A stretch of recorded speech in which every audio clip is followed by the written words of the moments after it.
মই বৰ্তমান উপস্থিত আছোঁ গহপুৰ টাউনৰ ২ নং ৱাৰ্ড আৰু ধেনুধৰা গাঁও এখন। আৰু এই ধেনুধৰা গাঁৱতে এজন যুৱকে জয় গণেশ কংক্ৰিট ব্যৱসায় প্ৰতিষ্ঠান বুলি এটি প্ৰতিষ্ঠান খুলিছে, ব্যৱসায় প্ৰতিষ্ঠান। সেই ব্যৱসায় প্ৰতিষ্ঠানৰ সমগ্ৰ পৰিৱেশটো আমাৰ এনি ভাৰতৰ প্ৰত্যেকজন দৰ্শকক মই দেখুৱাবলৈ মোৰ কেমেৰা সহযোগীক মই অনুৰোধ জনাইছোঁ। ইয়াত কেনেধৰণে এটা ব্যৱসায় প্ৰতিষ্ঠান চলি আছে, এজন অসমীয়া যুৱকে এটা ব্যৱসায় প্ৰতিষ্ঠান খুলিছে। ইয়াতে কংক্ৰিটৰ ইটা বনাইছে, এয়া আপোনালোকে নিশ্চয় দেখা পাইছে। আৰু এয়া আপোনালোকক সকলোকে আমি দেখুৱাই আছোঁ যে কংক্ৰিটৰ ইটা আৰু লগতে দেৱাল বনোৱাৰ যি ব্যৱস্থা, সেই ব্যৱস্থাৰে ইয়াত সুন্দৰকৈ অংকন কৰি দেৱালৰ যি বনোৱা যি ব্যৱস্থা হৈছে এই ব্যৱসায় প্ৰতিষ্ঠানটোত। এনেদৰে এই ব্যৱসায় প্ৰতিষ্ঠানটোত কংক্ৰিটৰে ৱালসমূহ বনাইছে আৰু এই ৱালসমূহ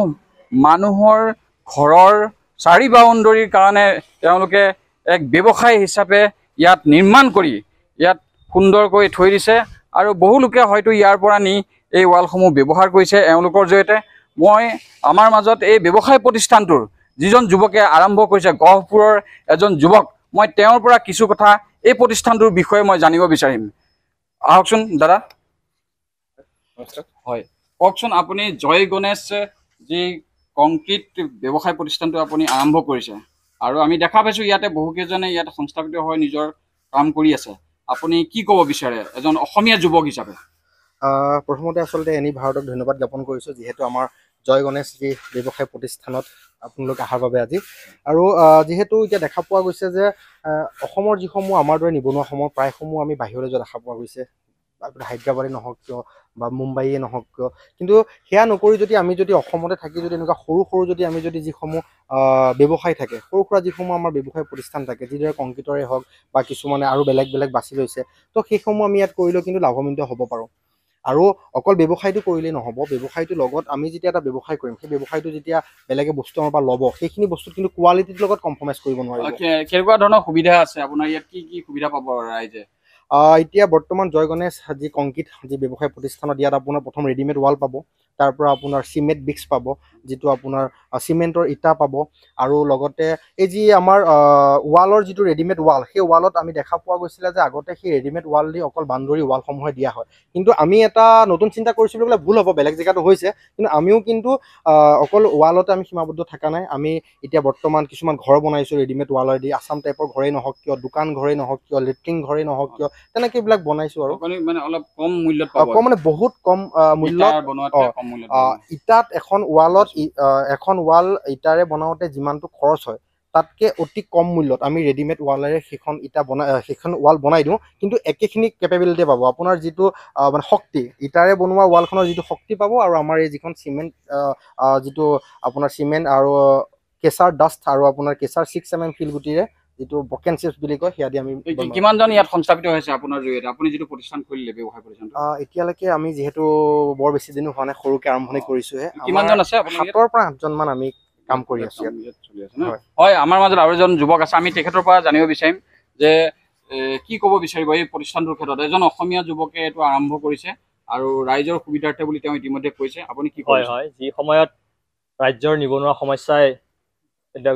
গুৰু অৱস্থা ধাৰণ কৰিছে, এই সময়তে আমাৰ এজন অসমীয়া যুৱক হিচাপে তেখেতে যি চিমেণ্টৰ আপোনাৰ ব্ৰিক্স আৰু ৱালৰ যি নিৰ্মাণ কাৰ্য হাতত লৈছে, ইয়াৰ দ্বাৰা গোটেই গহপুৰ অঞ্চলতে তেখেতৰ সুনাম অৰ্জন কৰিছে। আৰু আমি বিচাৰোঁ তেখেতৰ এই প্ৰতিষ্ঠানটি আগবাঢ়ি যাওক, আৰু এনেকৈ যাতে আমাৰ যি নৱপ্ৰজন্মৰ মাজত যিখিনি ল'ৰা আছে, আমাৰ অসমীয়া ল'ৰাখিনি যাতে এওঁৰ যি আৰ্হি দেখুৱাইছে, এই আৰ্হিত যাতে যদি কোনোবাই বিচাৰে তেখেতসকলেও আগবাঢ়ি আহক। আমি অনুৰোধ জনাম তেখেতৰ সম্পূৰ্ণ সহায় সহযোগিতা আগবঢ়াম বুলি আমাক সংগঠনৰ সদস্যসকলকো আমাক তেখেতে আশ্বাস দিছে। আৰু আমি অনুৰোধ জনাম যে তেখেতৰ এই আদৰ্শৰে আমাৰ নিবনুৱা লোকসকলেও যাতে আদৰ্শ গ্ৰহণ কৰে, আৰু এই আদৰণীয় কাৰ্যক আমিও দল সংগঠন হিচাপে আগবাঢ়ি যোৱাটো আমি কামনা কৰিছোঁ। হয়, আমি প্ৰতিষ্ঠানটোৰ মূল ব্যক্তিৰ পৰা আমি আৰু কথা কিছু জানিব বিচাৰিম যে আমি ইতিমধ্যে এজন ব্যক্তিয়ে কৈছে যে কোনোবা ব্যক্তি যদি আগবাঢ়ি আহে এই ব্যক্তিজনক আপুনি কেনেধৰণে সহায় কৰিব প্ৰতিষ্ঠান এটা খোলাৰ ক্ষেত্ৰত বা কেনেকুৱা ধৰণৰ অসমীয়া যি যুৱক আছে নিবনুৱা যুৱক আছে বহু যুৱক আছে শিক্ষিত যুৱক আছে তেখেতসকলক আপুনি কি দিব বিচাৰে বা কেনেধৰণে সহায় কৰিব বিচাৰে এইখিনিতে ক'ব লাগিব যিসমূহ অসমীয়া যুৱক আছে সেই অসমীয়া যুৱকে যদি আমাৰ এই প্ৰতিষ্ঠানলৈ আহে তেওঁলোকক আমি আমাৰ ফালৰ পৰা যিমানটো পাৰোঁ আমি সহায় কৰিব চেষ্টা কৰিম আৰু লগতে যিহেতু আমি দেখা পোৱা গৈছে নিবনুৱাসকলৰ হাতত অকণ ফাইনেন্সিয়েলি দুৰ্বল থাকে কাৰণ এটা মূলধন নাথাকে সেইবাবে তেওঁলোক আহক জয় গণেশ কনষ্ট্ৰাকশ্যনলৈ আহক আমাৰ লগত আলোচনা কৰক আমি তেওঁলোকক এই জয় গণেশ কনষ্ট্ৰাকশ্যনেই নহওক এনেকুৱা কংক্ৰিটৰ বস্তু যিবিলাক বনোৱা যিবিলাক মেচিন পায় সেই মেচিনসমূহ খুব কম মূল্যত কেম্পা পোৱা যায় তেনেকৈ আনি পেলাই এনেকুৱা এটা প্ৰতিষ্ঠান আৰম্ভণি কৰাত আমি সহায় কৰিম খুব অসমীয়া যিসকল যুৱক আছে নিবনুৱা তেওঁলোকক কিন্তু আমাৰ ওচৰত আহিলে আমি নিশ্চয় সহায় কৰিম হয় নিশ্চয়কৈ মই আৰু আমাৰ ভিডিঅ'ৰ মোৰ সহযোগী যি আছে মই তেখেতক দেখুৱাবলৈ অনুৰোধ জনাম যে ইয়াতে কেনেধৰণে ৱালসমূহ বনাইছে আৰু কিমান সুন্দৰকৈ ইয়াত ৱালসমূহতে এক অংকন কৰিছে এক ফুল সদৃশ কৰিছে দেখিবলৈ ভাল লগাকৈ এইবিলাক ৱাল তেওঁলোকে বনাইছে ৰাইজৰ সুবিধাৰ্থে আৰু ইতিমধ্যে ইয়াৰ যিজন প্ৰতিষ্ঠানৰ মূল যুৱক সেই যুৱকজনে কৈছে গতিকে আপোনালোকক গোটেই সমগ্ৰ পৰিৱেশটো দেখুৱাইছোঁ কেনেধৰণে একচুৱেলি বনাই থাকে এই বস্তুবিলাক আৰু কেনেকৈ বনাই আছে আমি সেই দৃশ্যাংশও আপোনালোকক আমি দেখুৱাবলৈ চেষ্টা কৰিম মোৰ কেমেৰা সহযোগীয়ে দেখুৱাব এয়া আপোনালোকে নিশ্চয় দেখা পাইছে যে এখন ৱালৰ যি ব্যৱস্থা সেই ব্যৱস্থাটো কেনেধৰণে আগবাঢ়ে এনেধৰণে চিমেণ্টখিনি থৈ দিয়া যায় আৰু এনেকুৱা যিটো ফৰ্মা আছে সেই ফৰ্মাটোত সম্পূৰ্ণ ৰড চিমেণ্ট শিল বালি কংক্ৰিট সুন্দৰভাৱে ইয়াক এক গাঁথনিৰে টনকিয়াল কৰি পেলাই তেওঁলোকে বনোৱাৰ এক প্ৰয়াস কৰিছে ৰাইজৰ সুবিধাৰ্থে গতিকে এই সমগ্ৰ যি প্ৰতিষ্ঠানটো গহপুৰ ধেনুধৰাত অনুষ্ঠিত কৰিছে তেওঁ এই প্ৰতিষ্ঠানটো আৰু এনেদৰে অসমীয়া যুৱকে বহিৰাজ্যলৈ নগৈ নিজৰ ঘৰতে এক সুন্দৰ ব্যৱসায় প্ৰতিষ্ঠান খুলি নিজৰ লগতে 10জনক আগবঢ়াই নিয়া আৰু অসমীয়া জাতিৰ লোকসকলক বা অসমীয়া জাতি ৰব আপুনি যে এটা অপৰাধ কৰিবলৈ গৈ আছে আপুনি জানেনে এই নাবালিকা গৰাকীক এতিয়াই বিয়াত বহুৱাটো যে এটা অপৰাধ আপুনি জানেনে অপৰাধ কেনেকৈ মোৰ ছোৱালী মোৰ কথা তুমি যিয়েই নোকোৱা ভূঞা 18 বছৰৰ তলৰ যিকোনো কন্যা সন্তানৰ বিয়া দিলেই আইনগতভাৱে এক দণ্ডনীয় অপৰাধ বিয়া দিয়াজন যিমান দায়ী বিয়া পতাজনো সমানে দায়ী এতিয়া তাই পঢ়া শুনা কৰাৰ বয়স খেলা ধূলা কৰাৰ বয়স তাইক খেলিবলৈ দিয়ক পঢ়িবলৈ দিয়ক আৰু চাব এদিন আপুনি তাইক লৈ গৌৰৱ অনুভৱ কৰিব পাৰিব এতিয়াই তাইক সংসাৰৰ বোজা দি তাইৰ ভৱিষ্যত জীৱনটো অন্ধকাৰ কৰাৰ অধিকাৰ তোমাৰ জানো আছে মোৰ ভুল হৈ গ'ল মাজনী মোক ক্ষমা কৰিবা শিক্ষা ল'ৰা ছোৱালী উভয়ৰে প্ৰাপ্য আৰু অধিকাৰ আপোনাৰ কন্যা সন্তানক তাইৰ এই প্ৰাপ্যৰ পৰা বঞ্চিত নকৰাব বাল্য বিবাহ ভাৰতীয় আইনৰ দ্বাৰা বিহিত এক দণ্ডনীয় অপৰাধ এনে অপৰাধ কৰি আপোনাৰ কন্যা সন্তানৰ ভৱিষ্যত অন্ধকাৰৰ মাজলৈ ঠেলি নিদিব নমস্কাৰ মই অজয় ফুকন আৰু এইখিনিতে সমূহ এনি ভাৰত চেনেলটোৰ যিসকল কৰ্মকৰ্তা আছে সকলোৰে মোৰ ফালৰ পৰা শুভেচ্ছা জ্ঞাপন কৰিছোঁ অসমৰ আচলতে সংবাদ জগতত নতুনকৈ আচলতে এটি আত্মপ্ৰকাশ ঘটিছে আমাৰ নিউজ চেনেল এনি ভাৰত আৰু এনি ভাৰতৰ এটা খুব ধুনীয়া এটা অনুষ্ঠান হ'বলৈ গৈ আছে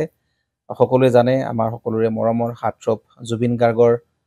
গানে কি আনে আচলতে জুবিনদাৰ সেই গীতৰ আধাৰত আমাৰ হিৰুদাই লিখা সেই গীতটি গানে কি আনে এই গানে কি আনে নামৰ এটি তেওঁলোকে সাংগীতিক ৰিয়েলিটি শ্ব' কৰিবলৈ গৈ আছে